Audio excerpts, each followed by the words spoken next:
Welcome back to the Making Space podcast. I think we all have some kind of instinctual feel that our physical environments matter, especially as it relates to ideas such as home or comfort or belonging. And that's the goal of this podcast, is to help you as leaders see the influence that physical space, both within our church buildings and outside of those church spaces, can have on the formation of our emotions, thoughts, and behavior. I'm Benjamin Windle, and I'm here with, what a great guy, pastor, author. He has amazing hair. I'm secretly jealous. Jay Kim. Jay, you know it. Benjamin, I'm honestly, I'm a little jealous of that very cool New York Yankees hat that you're wearing. I gotta do what I need to do. It's good to see you, man. It's good to be back. Yeah. And everybody joining us, we're so glad you are joining us. Like Benjamin said, this whole podcast is just, I think we're talking about something that is often overlooked, but even in our physical bodies as embodied human beings, it's such a persistent, constant reality, right? We inhabit real space. And so, on this first season of Making Space, we're specifically diving into the concept of making space for welcome. How do we, like Benjamin, you said, both in our churches and then outside of our churches, as we serve and help shape and form the congregations and the communities that we love and serve, how do we create space for welcome, both, again, in the church and outside of the church buildings? I do want to let everybody know this is so important. This podcast is just one slice of the pie. We've got these journals that Aspen Group and Barna we've collaborated on, and these journals have such great information and data that I think will be really helpful to everybody listening. So I would just encourage you, if you're listening and you want to dive deeper, check out Journal 1, which is called Making Space for Inspiration. You can find that at barna.com/making space. Also, if you're a Barna Access Plus subscriber, you get immediate access to the journal as well, and then future journals as we continue to develop those. So, yeah, Benjamin, I just want to let people know about that, and super excited about our conversation today. Yeah, be sure to check that out. And hey, we want to introduce today's guest, Daniel Grothe. Daniel is the Associate Senior Pastor at New Life Church in Colorado Springs, Colorado, a state I love. I go to every year. He is a pastor, speaker, drummer, and author of Chasing Wisdom and the Power of Place, Choosing Stability in a Rootless Age. Daniel and his wife, Lisa, live on a hobby farm outside of Colorado Springs with their 3 children, Lillian, Wilson, a Wakely, and a thriving throng of happy animals. Daniel, you take the cake for the best bio. I'm a big fan of your writing. Hey, welcome to the show, Daniel. Thank you, Benjamin. It's good to be here. And Jay, my friend, good to see you. I'm honored to be here. You've written extensively on the idea of what it means to be rooted, and your book, The Power of Place. I mean, it spoke to me. And I want to just pick one line, Daniel, and it might be a good little, catalyst for our conversation here today. You write this in that book: sometimes the most significant thing you can do is stay in a place. I mean, that line hit me. You go on to say, we learned you don't always have to leave to build a life of significance. In fact, sometimes the most significant thing you can do is stay in a place, stay for the long haul. So talk to us, in a transient culture, what does the sense of connectedness or rootedness to a place, how does that impact our spiritual formation overall? And in other words, why does our orientation to place matter for our day-to-day lives and our faith? Yeah. I used to tour a lot playing drums and go around the world and playing in stadiums, arenas, and the green room. You send your writer beforehand and you say, this is what we want. These are our specifications. These are the drinks we want. These are And you show up in the green room and you find out, after a couple years of doing it, I realized I was getting everyone's best 10 minutes. Hmm. Hey, Daniel, it's great to see you. We're so glad you're here. Can I get you Starbucks? And what I realized is I would fly back home to my wife and little kids, and I would not get their best 10 minutes. I would get life, And so I realized that wasn't good for my development. It wasn't good for my formation, because it was beginning to create a world that revolved around my preferences, being out on the road, getting everyone's 10 best minutes. And so a sense of connectedness to place forms us, place shapes us, place makes us humble and holy if we will submit to it. And one of the things that, just kind of zooming out, we live in this age of sort of like a pathological impermanence, where we, for the first time in human history, can decide where we want to live at the drop of a hat and move a world away. And because we've got deep enough pockets to do it, but we don't realize that we're living an experiment. But when you read Christian history and when you look at the text of Scripture, you see that the saints are always from somewhere. You've got Saint Francis of Assisi. You've got Saint Hildegard of Bingen. You've got, you just go on down the list, Saint Augustine of Hippo, and you've got Mother Teresa of Calcutta. The saints are always from somewhere. And where do they get it from? They get it from Jesus of Nazareth. The eternal God submitted himself to the constricting confines of a place.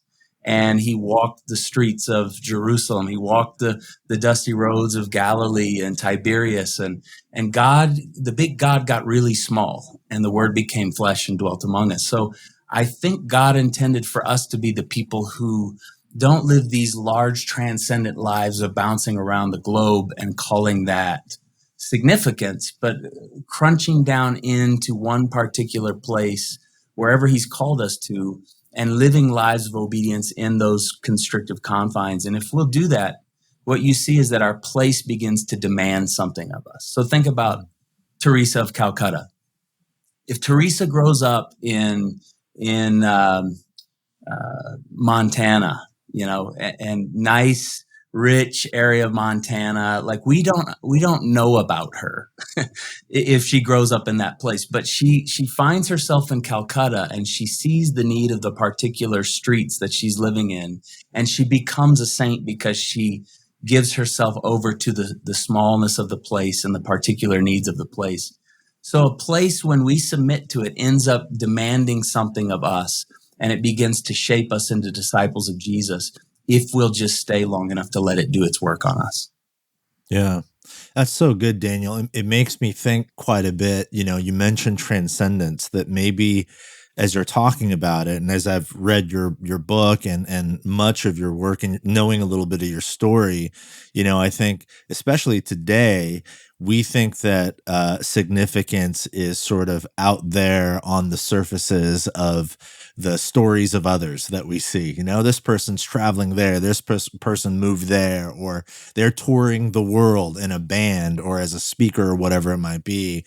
And it makes me think that maybe transcendence is actually not out there on the various surfaces of the planet, but like really deep down in the soil, where you have to dig deep, right? The tallest trees grow the deepest roots, and maybe that's where transcendence is. It's also really interesting, I think most of us can relate to that sense, that sort of wanderlust of wanting to move from the one thing to the next. But in some of the research that Barna, in conjunction with the Aspen Group, has done, the data shows us that the majority of people actually feel, when it comes to like really significant life issues and personal issues, maybe things like loneliness or depression, anxiety, family relationship issues, the stuff that really matters in life, the data actually shows us that most people feel most comfortable discussing and unpacking those issues in someone's home,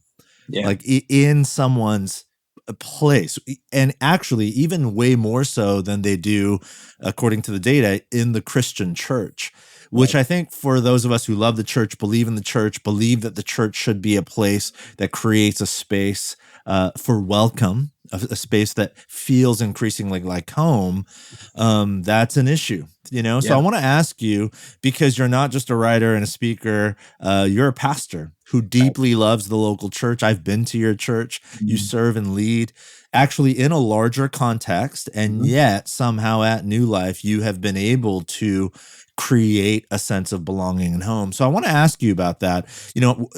And there's a lot to say about this, but how can the church at large, maybe better embody a sense of home and a sense of welcome for people? How can the local church, ultimately be a place where people can find home, belonging, and rootedness? Well, let's first get them in each other's homes so that their hearts open up and they share. So we gather and then we scatter, and we gather and we scatter on a weekly basis. So the church is the church of coming together in the house of God, and then diaspora throughout the week, and then we gather back together. So let's get them in each other's homes. But what we've done here at New Life is try to create layers to hominess. So we have section community parties once a month for every section in our church. In our room, it's broken up. Everyone in a church sits in a section. You've got kind of your rhythms and your routines, your habits of where you go. So each of those groups gathers together, and they all bring something, kind of a potluck thing, after the service once a month.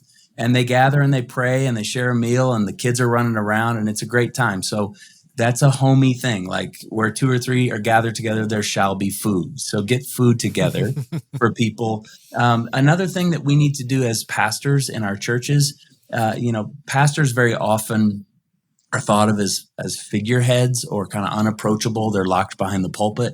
Like, pastors are real people. We need to get out and talk to people, and we need to be human among the congregation, because if the congregation sees us as sort of the God people that are distant, then the church doesn't have a chance of feeling homey. But if the pastor's out walking the rows and going into homes and doing hospital visits, living life with the people, then we break that figurehead thing that keeps us as like sort of the God professionals. So we need to be among the people and live human lives with the people.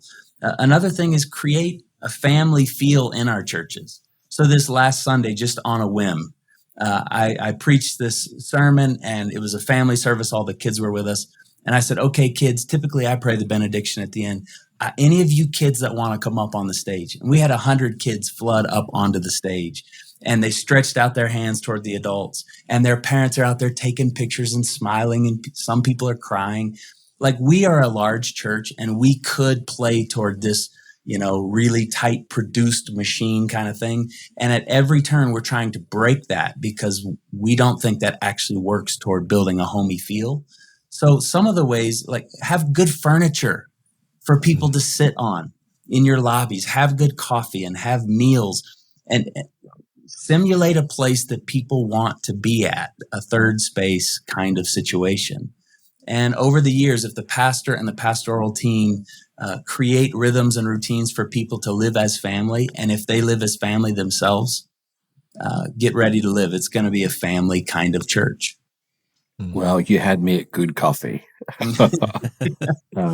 Here's an interesting follow-up to that then, Daniel. When Barna in their research asked who a church belongs to, the top answer given was the community it serves. That was at 47%, followed by anyone who enters and people who attend. So I guess what we're looking at is people are saying, this idea that a church is a place of belonging, and it's for the people it serves, it's for the community.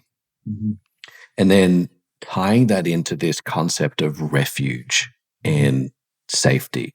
If church belongs to the people, how do we create spaces and places of safety and refuge? I mean, one of my observations would be that we're very functional when it comes to buildings, oftentimes, whether you talk safety or refuge. But when we go down a layer and talk about, okay, what about emotional refuge? What about relational refuge?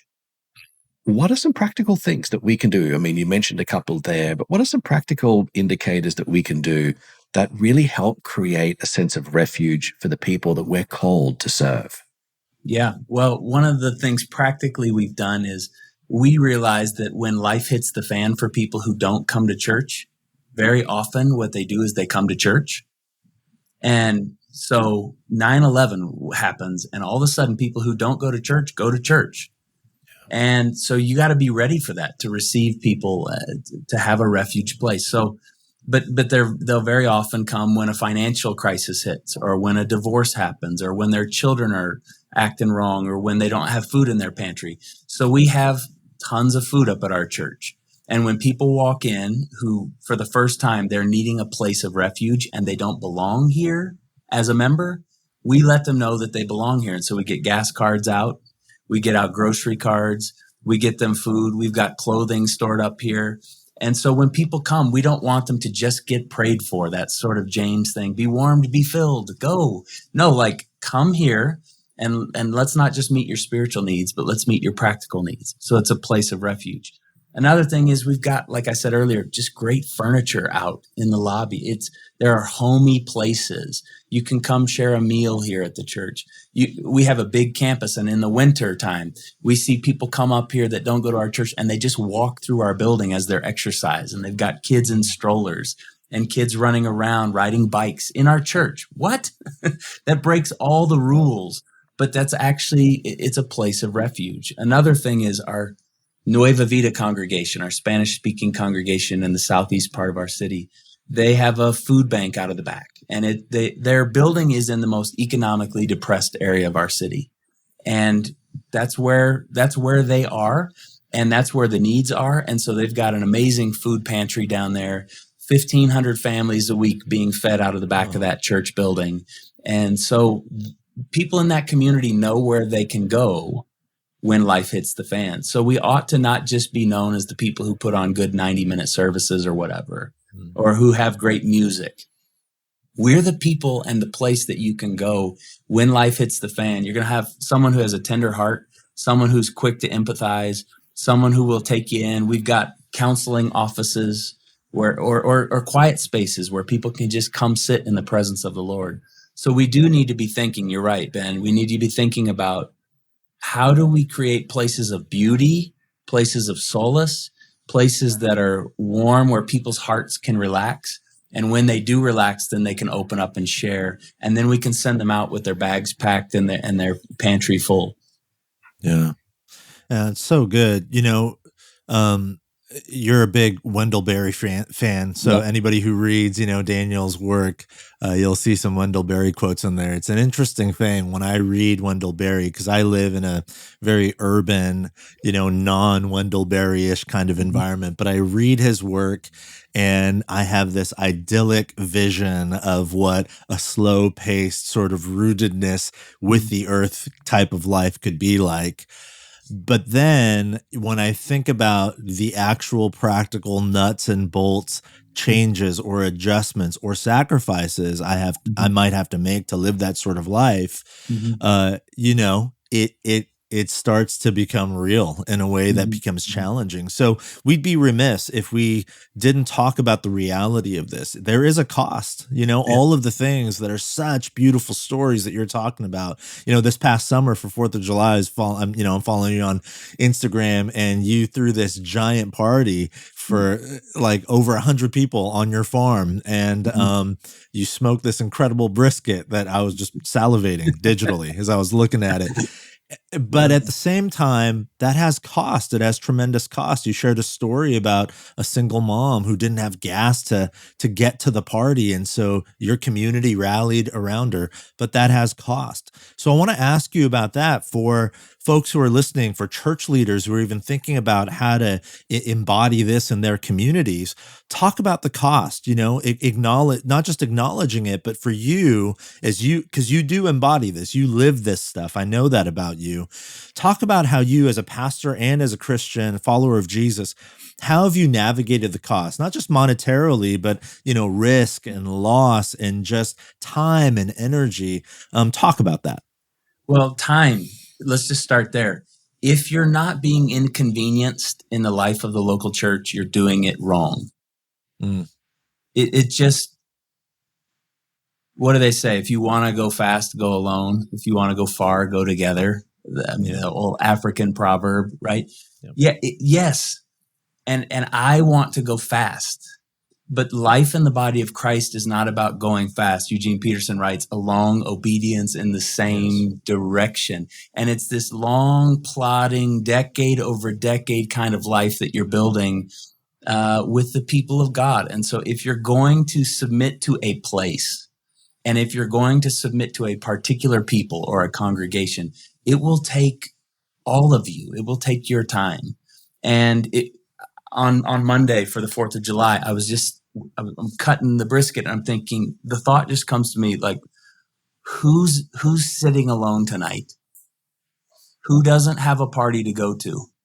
And this lady, her face just came right up in my imagination. I called her, a 40-year-old, wonderful, hardworking African-American single mom. And I called her and I said, hey, what are you doing tonight? And she said, oh, I'm just around the apartment. I said, would you come to our party? And she said, oh, I would love to, but I'm not able. And I just knew it was a sort of a pregnant phrase. I knew there was something there. And I said, what do you mean you're not able? You're busy or you? And she said, well, truth be told, I'm almost out of gas. I have enough gas to get to the gas station on Thursday, which is payday. So I'll get paid on Thursday and I'll just roll down the hill and I'll refill. And I said, ma'am, that's not okay with me. And I said, I know where you live. My dad lives just down the street. Is it okay if I call my dad? And she said, well, sure. She starts crying. My dad hops in the car. 15 minutes later, she's got a $100 gas card. And then she comes out to the party that night and people at the party circle her up. And we are not supposed, the life of faith is not supposed to work toward institutionalizing our preferences and the comfort of our own lives.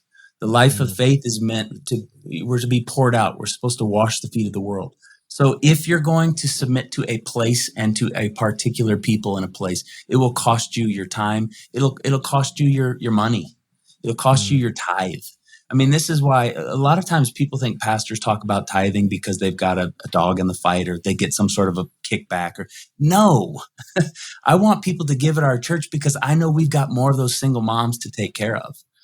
Our church, years ago, we heard about 800 moms sleeping in their cars at night in parks all over our city. And we were meeting with the mayor and we said, tell us about our city, the thing that we don't know about our city. And he said, 800 single moms sleeping in their cars with kids at night. If they tell the authorities, the state comes and takes their kids from them. So what would you do? And so we opened up an apartment complex. We bought an apartment complex, opened it up, and all 18 of those units are filled with single moms and their kids who are getting education. They're getting free medical care. They're getting chiropractic and dental. They're getting counseling. Like, it will cost you your money if you're going to commit to a place and to a people. And it'll also cost you your sense of free-floating transience and transcendence. No, like holy restrictions. My life will not be better used out there. My life will be better used right here. Unless a seed falls to the ground and dies, it will not bear fruit. But if it does, so those are a few things: time, tithe, your money, and just that sense of I can do whatever I want whenever I want. To commit is to stay and to give yourself over for this place and this people. So good. Wow, that's such a helpful and insightful perspective, Daniel. And we've so enjoyed this conversation with you. Any closing thoughts of encouragement that you'd like to share with us as we close out our time together today? Yeah, I think we just have to interrogate the moment that we're living in. We all grow up in the moment and we just think that this is normal. We think that this is what the whole world is about and what historically the world has been about. And we just have to be really thoughtful to ask ourselves, how's it working out for us? Living these transient lives, living lives where we think as long as we can pay our own bills, we have what we need. Economists talk about capital, but I want to create a conversation about social capital. Like, do you have what you need by way of relationships, friendship, commitment to a place, safety of community, the joy of knowing where you are in the world and being limited to it? let's not just talk about are we paying our bills, but are we rich with all of the things that matter? So interrogate the moment that you're living in and ask yourself how you're doing and what you might need to work on. Love that. Jay and I coming over for brisket. Put that Come on the on, calendar. It's yours. Oh, can't wait. Thank you so much for joining us, Daniel. We've got a lot out of this. It's a joy to be here. Well, just another reminder. We would love you to take the next step if you want to learn more about the topics that we've discussed today. Make sure you check out the Making Space Journal series. Journal 1 is titled Making Space for Inspiration, and it's live now. So if you want to order it today, go to barna.com/making space, or you can subscribe to the Barna Access Plus to get immediate access to this journal and the future ones that they release. Jay, such an enjoyable conversation. Yeah, incredible. I mean, I've always enjoyed Daniel's work long before I met him. And then having met him up close and personal, I mean, he's the real deal. He in a very literal way, lives what he teaches and preaches. So much that stood out for me. You know, one of the thoughts he said toward the end there, and I'm paraphrasing him, but Daniel said, you know, the church is not really primarily about institutionalizing our preferences. And that was such a gut punch for me personally, you know, to be honest, in the sort of consumer culture, the consumeristic air we breathe, particularly sort of in the global West. We just think of church often like Netflix, you know, there's like a bunch of churches on our queue. We scroll through, give it 10 minutes. It doesn't hit all of my exact wants and desires just so. And then I move on to the next sort of thing.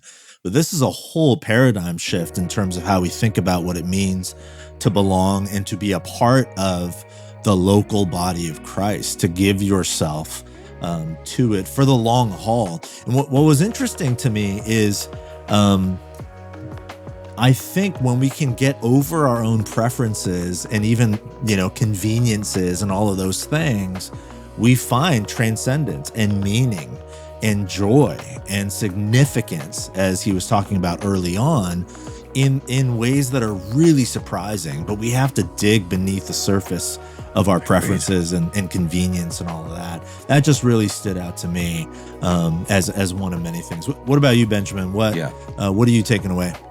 Well, I think it's a much needed countercultural conversation to have. Yeah. That place matters. I think maybe even especially for younger generations, you know, place matters. Longevity matters. Thinking more carefully about the city, community, neighborhood you're in, especially in a digital world, where it's like, well, we live online or we live on screens. You're like, yeah, but get outside your front door. Yeah. Think about who physically lives in your neighborhood, or like the story that Daniel mentioned, the single mom that was on his heart. Well, that's more than a text, right? Yeah. I mean, that's like a literal invitation into a physical home. And I think that matters. I think there is a difference, you know, and I think that idea of I'm not just saying to you, oh, you're on my heart, or I've connected with you somehow through a screen. I'm physically inviting you into my family and into my most personal space, my home. I thought it was a beautiful story, and I think we can all get a lot out of that. So thanks for listening, everybody. We really appreciate it. Hey, we're a new podcast, so if you've been encouraged or learned something new today, we would love you to leave a rating or review. Share this with a friend. Help us spread the word, and we'll catch you next time on the Making Space podcast.